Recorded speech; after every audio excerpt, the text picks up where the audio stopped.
A quick roundup of global developments only on StratNews Global. Chinese President Xi Jinping has praised the current momentum in the China-Russia relationship during talks with his counterpart Vladimir Putin, claiming that both countries were making active contributions towards global stability.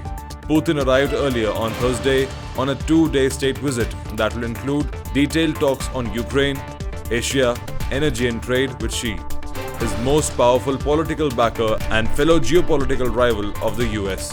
Putin's newly appointed defense minister, Andrei Belousov, as well as Foreign Minister Sergei Lavrov were also in attendance at the same meeting.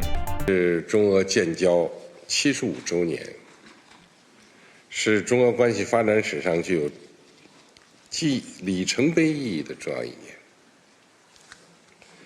75年来，中俄两国携手走出了一条大国邻国相互尊重、和睦相处、合作共赢的崭新道路。Прошедшие 5 лет, несмотря на последствия пандемии и вопреки некоторым действиям, которые направлены на сдерживание нашего развития, некоторым действиям со стороны третьих сторон, товарооборот между Россией и Китаем увеличивается хорошо. Slovak Prime Minister Robert Fico is no longer in a life-threatening condition after he was shot in an assassination attempt when leaving a government meeting yesterday. A government minister has said the gunman shot Fico 5 times, initially leaving the Prime Minister in critical condition, after which he went through surgery on Wednesday evening. The shooting in the central Slovak town of Handlova was carried out by a 71-year-old man, Slovak media said. The attack drew international condemnation. Japan's economy contracted in the first quarter, squeezed by weaker consumption and external demand, according to preliminary GDP data released by the Cabinet Office. The country's economy shrank 2% annualized in January to March from prior quarter. Private consumption, which accounts for more than half of the economy, fell 0.7%. It was the fourth straight quarter of decline, the longest streak since 2009.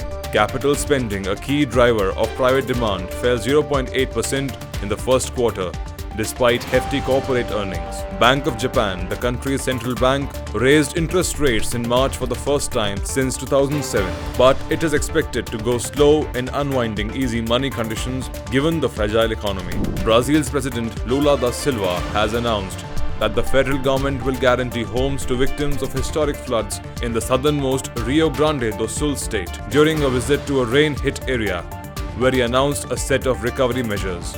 Lula said the federal government would distribute about $1,000 to some 240,000 families that have lost homes or property. Lula also said his administration will bring forward the payment of some social benefits for the state's citizens, while planning to buy homes from the private sector to give to displaced people. Não apenas uma forma do cara voltar para casa.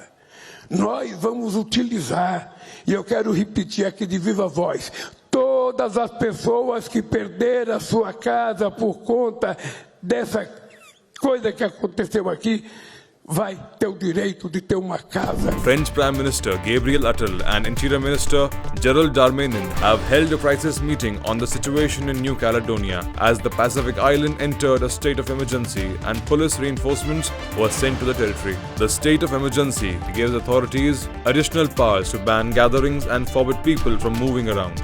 Police reinforcements have been sent after rioters torched vehicles and businesses and looted stores. Schools have been shut and there is already a curfew in the capital. Rioting broke out over a new bill adopted by lawmakers in Paris earlier this week that will let French residents who have lived in New Caledonia for 10 years vote in provincial elections. A move some local leaders fear will dilute the Kanak vote. 3 young indigenous Kanak and a police official have been killed in riots. Greek police clashed with protesters after a pro-Palestinian march to the Israeli embassy in Athens. More than 2,500 people marched through the streets of Athens to the embassy carrying Palestinian flags and chanting Free Palestine. A group of protesters broke off the march, which was largely peaceful, and threw stones at police who had formed a security cordon outside the embassy. Police fired tear gas to disperse them. Earlier this month, violence broke out during a pro-Palestinian rally in central Athens, a day after the Israeli military launched a ground and air operation in part of eastern Rafah in the Gaza Strip. Hamas chief Ismail Haniyeh has blamed Israel for current ceasefire negotiation deadlock, saying the amendments on the proposal introduced by mediators led to a stalemate. He rejected any post-war settlements in Gaza that excludes Hamas, adding the group sticks to its demands that a ceasefire agreement should end the war in the besieged enclave. Israeli forces have in recent days pressed into the east of Rafah in pursuit of what they say are 4 Hamas battalions, despite warnings by Israel's main ally, the US, to hold off to avoid mass civilian casualties. Bhutan has inaugurated a brand new training pool in Thimphu, which World Aquatics say is one of the highest pools of its kind in the world.